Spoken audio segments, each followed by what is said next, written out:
Hello বন্ধুরা, আমি বাপ্পা চলে এসেছি আরও একটা নতুন ব্লগিং ভিডিও নিয়ে। তো আজ আমাকে কাটতে দিয়েছে এই ফোরোসন গ্রিন মাল, বা এটাকে লাইট গ্রিন মাল বলে।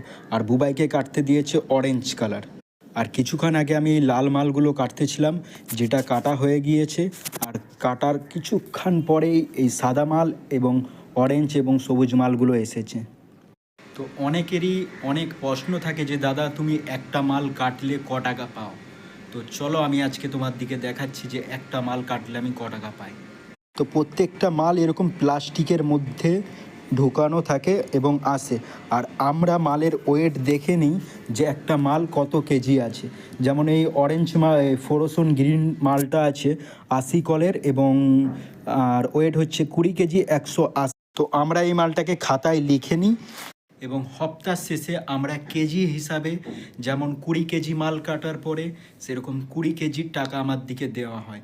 কিন্তু আমি এক সপ্তাহতে মিনিমাম অনেক মালই কাটি, যেমন মাল আসে তেমন আমাকে কাটতে হয়। তো আমাকে সব ধরনেরই মাল কাটতে হয়।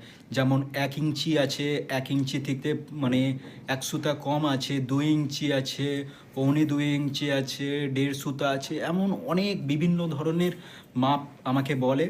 তো আমি সব রকম মাপই কাটতে পারি এবং প্রত্যেকটা মাপ অনুযায়ী মালের মানে প্রত্যেকটা মাপ অনুযায়ী আমার দিকে টাকা দেওয়া হয়।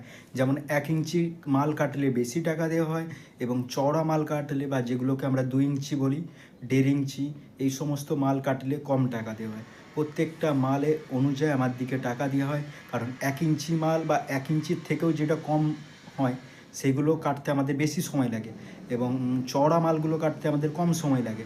তাই চওড়া মালের কম পয়সা এবং 1 ইঞ্চি মালের বেশি পয়সা।